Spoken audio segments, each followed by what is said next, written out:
અભયકુમાર વૈશાલીમાં છે. અત્તરનો ધંધો ચાલુ છે. રાજમહાલયની દાસીઓને કિંમતી અત્તર વિના મૂલ્યે આપે છે.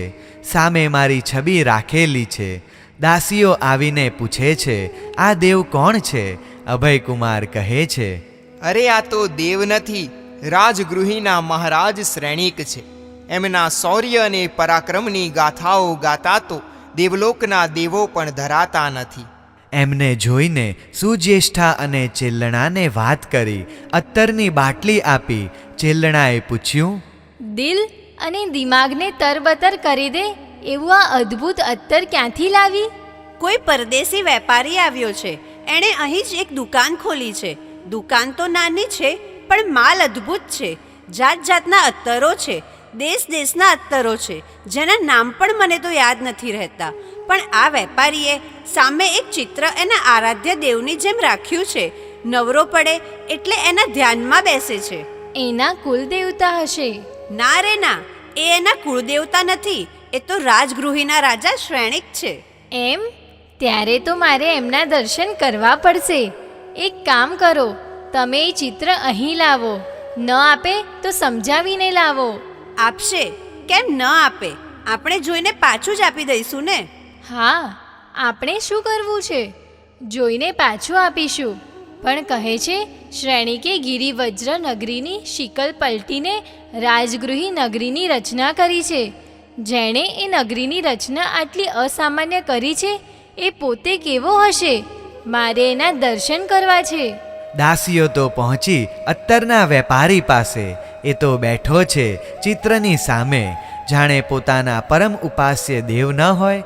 દાસીઓએ આવીને અભયકુમારની સાથે મીઠી વાતો શરૂ કરી. વાત વાતમાં કહ્યું, આ ચિત્ર થોડીવાર માટે મને આપો, પછી હું તરત જ પાછું આપી દઈશ. અરે તમારે પેટ ભરીને ચિત્રને નિરખો. આંખો ધરાઈ જાય ત્યાં સુધી જોયા કરો ને. કોણ તમને રોકે છે?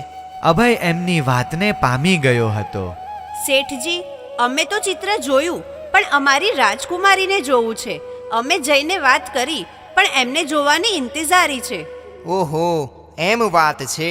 હું ચિત્ર એકલું ન આપી શકું, સાથે મારે પણ આવવું પડે. રાજકુમારીની આજ્ઞા લઈને આવો. ચિત્રના દર્શન કરવા હોય તો કાં મારે ત્યાં આવવું પડે અથવા એમણે અહીં આવવું પડે. દાસીઓએ અંદર જઈને વેપારીએ કહેલી બધી વાત કરી અને પછી ચિંતિત સ્વરે કહ્યું, આપણાથી ત્યાં જવાય નહીં અને એમને અહીં લવાય નહીં. તો હવે હું શું કરું? કારણ કે બહારના અજાણ્યા પુરુષનો પ્રવેશ અમારા મહેલમાં નિષેધ છે. દાસીઓ પાછી અભય પાસે આવી કુમારીના સમાચાર આપ્યા. બહારના પુરુષ માટે મહેલમાં પ્રવેશનો નિષેધ છે તે વાત કરી. વાંધો નહીં, તમે ચિંતા ના કરો. તમારા રાજકુમારી માટે હું સ્ત્રી બનવા પણ તૈયાર છું. વેપારી માટે ગ્રાહક ભગવાન છે. એમને કોઈ પણ રીતે પ્રસન્ન તો કરવા જ રહ્યા. સ્ત્રીનો વેશ ધારણ કરીને ચિત્ર લઈને એ રાજકુમારી પાસે ગયો. ચિત્ર બતાવ્યું. સુજ્યેષ્ઠા અને ચેલ્લણા બે બહેનો મંત્રમુગ્ધ બનીને ચિત્ર જોઈ રહી. સાથે સાથે અભયની પરિચય આપવાની કળા શરૂ થઈ. એણે મારા શરીરના વર્ણનની સાથે શૌર્ય, પરાક્રમ, યુદ્ધ કૌશલ્ય વગેરેનું વર્ણન કર્યું. એ સાંભળીને એમને બેયને મારા પ્રતિ અનુરાગ જાગ્યો. એમણે નક્કી કર્યું કે પરણું તો શ્રેણિક સાથે, બીજા બધા પરપુરુષ. અભયકુમારે પૂછ્યું, કેમ, તમને એ ચિત્ર કેવું લાગ્યું? ચિત્ર તો ખૂબ સરસ છે. જેનું આ ચિત્ર છે એ વ્યક્તિ પણ ગમી. હવે પછી આ વ્યક્તિને મેળવ્યા સિવાય જીવવું મારા માટે શક્ય નથી. આપ જ જણાવશો કે શ્રેણિકને કેવી રીતે મળી શકાય? શ્રેણિકને મેળવવાના માર્ગો તો અનેક મળે, પણ એની સાથે જવાની તમારી તૈયારી છે? છેલ્લી ઘડીએ તમે પાણીમાં બેસી જાઓ તો મહા મુસીબત ઊભી થઈ જાય. માટે તમારો આખરી વિચાર જણાવો. એમની સાથે જવાની અમારી પૂરી તૈયારી જ નહીં, પૂર્ણ ઉત્કંઠા છે. પણ 1,00,000% સવાલ એ છે કે શ્રેણિક અહીં આવશે કેવી રીતે? આ વૈશાલીમાં એ વગર યુદ્ધે આવી શકશે નહીં, અને અમારા માટે યુદ્ધ થાય એવું અમને મંજૂર નથી. કોઈ અહિંસક માર્ગ શોધો. અભયે ચિંતામાં વ્યસ્ત થવાનો અભિનય કર્યો. પછી કહ્યું, તમે એ બધી ચિંતાને છોડી દો. સૌ પ્રથમ તો મારે રાજગૃહી સમાચાર મોકલવા પડશે.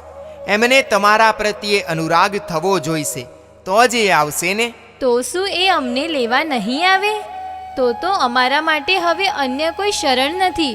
શ્રેણિક જ અમારા પતિ છે. આ અમારો દ્રઢ નિશ્ચય છે. હું તમને સહાયક બનીશ. મને વિશ્વાસ છે કે એ મારી વાત માનીને આવશે જ. એમની સાથે મારે ઘનિષ્ઠ સંબંધ છે. તમારા માટે એ સંબંધનો હું ઉપયોગ કરીશ. અભય મને સમાચાર મોકલ્યા, વૈશાલીના રાજમહાલય સુધી પહોંચવા એક સુરંગ તૈયાર કરાવો. એ માર્ગેથી જ આપણે આ બે કન્યાઓને લઈ જવી પડશે. આપના પ્રત્યે આ બંને કન્યાઓ અનન્ય અનુરાગિણી થઈ છે, એમનો નિર્ણય પણ જણાવ્યો. સુરંગ બનાવનારા માણસો મારી પાસે તૈયાર હતા.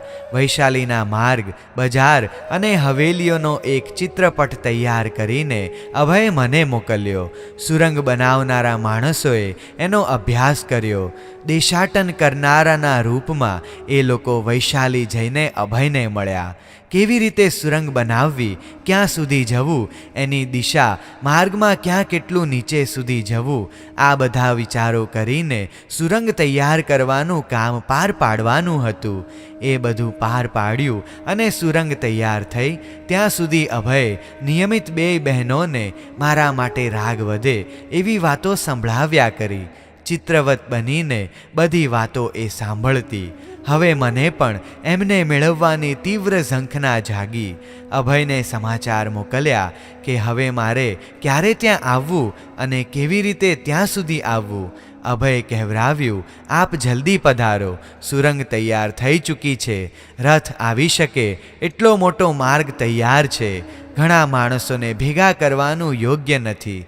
નાગ અને સુલસાના 32 પુત્રો કે જે મારા અંગરક્ષકો હતા, એમને સાથે લઈને હું સુરંગ માર્ગે વૈશાલી પહોંચ્યો. માર્ગ સીધો રાજમહાલયમાં સુજ્યેષ્ઠાના કમરામાં પહોંચતો હતો. બહારના કોઈને ખ્યાલ પણ ન આવે એવો આ અતિ ગુપ્ત માર્ગ હતો. મધ્યરાત્રિએ હું ત્યાં પહોંચ્યો.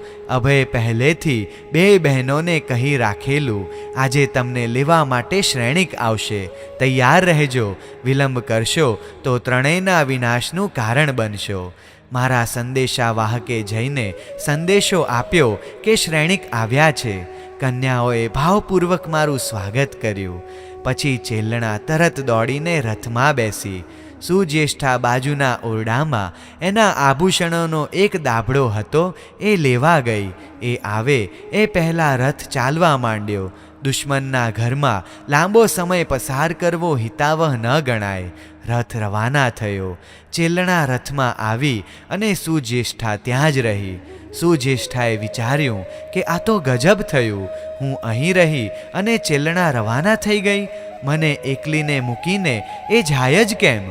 મને વિયોગની આગમાં બળતી મૂકીને જતા એનો જીવ કેમ ચાલ્યો? હવે એનું ફળ એ પણ ભલે ભોગવતી. એમ વિચારી એણે જોર જોરથી બૂમાબૂમ કરી. અરે, કોઈ છે હાજર? મારી બહેનને કોઈ ઉપાડીને જઈ રહ્યું છે. હું તો લૂંટાઈ ગઈ. અરે, કોઈ એને બચાવો, જલ્દી આવો. બૂમો સાંભળીને રાજ્યના સૈનિકો તરત હાજર થયા. શું થયું? કોણ આવ્યું? ક્યાંથી આવ્યું? પ્રશ્નોની ઝડી વરસાવી. સુજ્યેષ્ઠા પોપટની જેમ બધી વાત બોલી ગઈ. રાજગૃહી નરેશ શ્રેણિક હમણાં જ આ માર્ગે ચેલણાનું અપહરણ કરીને ગયો છે.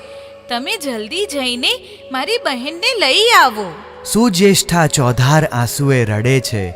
એનું કલ્પાંત જોઈને સૈનિકોને પણ ચાનક ચડે છે. એ લોકો પોતપોતાના હથિયાર સાથે આગળ વધ્યા. એ સૌની આગળ એક આદમી સુરંગ લઈને ચાલે છે. સુલસાના 32 પુત્રોએ કહ્યું, આપ ચિંતા ન કરો, અમે બધું સંભાળી લઈશું. આપ જલ્દી અહીંથી રવાના થઈ જાઓ.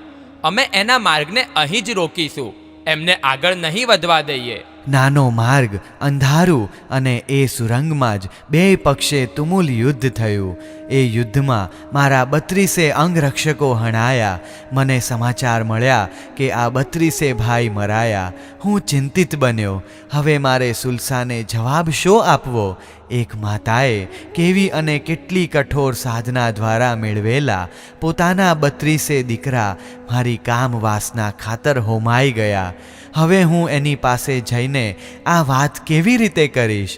એ 32 ભાઈઓ ફના થઈ ગયા, પણ એમણે એકે શત્રુને આગળ ન આવવા દીધો. પોતાના સંતાનને અકાળે કાળગ્રસ્ત બન્યાના સમાચાર માતા માટે ભયંકર જ હોય છે, છતાં એને સમાચાર ન આપવા એ યોગ્ય નથી. આજે નહીં તો કાલે એને સમાચાર આપવાના જ હતા. છેવટે મેં નિર્ણય કર્યો કે હું સ્વયં જઈને આ સમાચાર આપીશ. હું સલામત રીતે ચેલણાને લઈને રાજગૃહી આવ્યો. આવીને તરત રાજમહાલયમાં ન જતા સુલસા અને નાગરથિકના ઘેર પહોંચ્યો. પતિ પત્ની ગૃહ ચૈત્યમાં બેસીને ભગવાનની ભક્તિ કરી રહ્યા હતા. હું પણ જિનાલયમાં પ્રવેશ્યો. મને જોઈને એ રાજી થયા.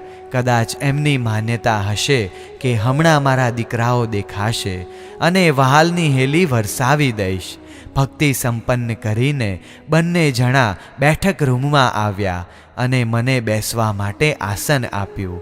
હું બેઠો. મારી સામે પતિ પત્ની ગોઠવાયા.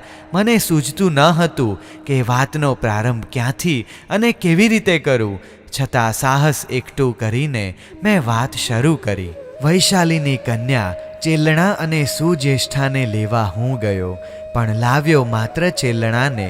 સુજ્યેષ્ઠા આભૂષણનો દાબડો લેવા ગઈ અને કોણ જાણે ત્યાં શું બન્યું. કદાચ ત્યાં કોઈ અવાજ થયો હશે, જેના કારણે ચોકીદારો ચેતી ગયા હશે. હોકારા અને પડકારા કરતા સુરંગ માર્ગે એ લોકો આવવા માંડ્યા. તમારા 32 દીકરાઓ મારી પાસે આવ્યા અને કહેવા લાગ્યા, આપ પધારો, અમે આ લોકોને અહીંથી આગળ નહીં વધવા દઈએ. આપ નિશ્ચિંતપણે પધારો. રસ્તો સાંકડો, ઉપર નીચે અને બે બાજુ દિવાલો. એમાં કોણ શું કરે છે એ સમજવું પણ મુશ્કેલ હતું. માણસોના પડછાયામાં ભૂતાવળનો ભાસ થઈ રહ્યો હતો. મેં વિચાર કર્યો કે ચેલણા મારી સાથે છે, ત્યારે હવે મારે એનો પણ વિચાર કરવો જોઈએ. હું રવાના થઈને અહીં આવી ગયો. એ પછી મને જે સમાચાર મળ્યા એ દુઃખદાયક છે. નાગસારથી અને સુલસા મારી વાત સાંભળી રહ્યા હતા. કોઈ પણ માતા પિતા પોતાના પુત્રની પરાક્રમ ગાથા એક ધ્યાનથી સાંભળે એ સ્વાભાવિક છે. બે જણા એક સાથે બોલી ઉઠ્યા, શું થયું? શા સમાચાર આપને મળ્યા? અમને કહો. હું એ સમાચાર આપવા જ આવ્યો છું. હજુ તો હું મહેલમાં પણ ગયો નથી, સીધો જ ચાલ્યો આવું છું. તમારા 32 પુત્રો અજબ શૂરવીર અને પરાક્રમી હતા. આપ શું કહો છો? હતા એટલે છે નહીં? નાગસારથી અને સુલસા આટલી વાત સાંભળીને હેબતાઈ ગયા. મેં હિંમત એકઠી કરીને કહ્યું, હા, હવે તમારા 32 પુત્રો રહ્યા નથી. અલબત્ત એમને એટલો સંતોષ હતો કે એમની છેલ્લી પળો આત્મસંતોષની અને કર્તવ્ય પરાયણતાની હતી. એ પોતાનું શ્રેય સાધી ગયા. એમના અને આપણા અંજળ હવે ખૂટી ગયા હશે. આટલો જ સંયોગ લખાવીને આવ્યા હશે. તૂટીની બૂટી આજ સુધી ક્યાંય મળી નથી. એના માટે શોક થાય એ સ્વાભાવિક છે, પણ કરવા જેવો નથી. વિશેષ તો મારે તમને શું કહેવું? તમે સમજદાર છો, ભગવાન મહાવીરના અનન્ય ઉપાસક છો. આ વાત સાંભળતા જ સુલસા અને નાગસારથી છાતી ફાટ આક્રંદ કરી રહ્યા. બેશુદ્ધ થઈ ગયા. એમને શીતળ જળનો છંટકાવ કરીને જાગૃત કર્યા, પણ એના અંતરનો શોક દૂર કરવાની મારી કોઈ શક્તિ ન હતી. એમનું દુઃખ થવું સ્વાભાવિક હતું. એક સાથે પોતાના 32 પુત્રો મૃત્યુ પામે એ કયા માતા પિતા બરદાસ્ત કરી શકે? મારા ભીતરમાં પણ દોષનો ભાવ જાગતો હતો. મારી રાગાંધતાએ કેટલા બધા માણસોનો ભોગ લીધો. મેં એમને સમજાવ્યું કે તમે તો ભગવાન મહાવીરના અનન્ય ઉપાસક છો. તમે આવો કલ્પાંત કરીને કર્મબંધ કરો એ શું ઉચિત છે? શાંત થાઓ અને એ સદ્ગત આત્માઓને શાંતિ મળે એવી આરાધનામાં લાગી જાઓ. એ જ શ્રેયસ્કર છે. ઘણા પ્રયાસો પછી એ શાંત થયા. એમની આજીવન સેવાને બિરદાવી સભામાં એમનું ઉચિત આદર સન્માન કર્યું. આવા તો કેટલા બધા નર રત્નો આ મગધ દેશમાં હતા, જેમને મન મગધ એમનો પ્રાણ હતો. નગરજનોના એ આસ્થા અને વિશ્વાસમાં વધારો થાય એવા મારા પ્રયાસો રહેતા. પરસ્પરની ઉદારતાના કારણે જ સુજ્યેષ્ઠા ગયેલી. એ તો મને પાછળથી ખબર પડેલી. એને એ ખબર ન હતી કે રાજગૃહીમાં દાગીનાની ખોટ નથી. એની સ્ત્રી સહજ ઈર્ષ્યાએ કેવી ભયંકરતા સર્જી.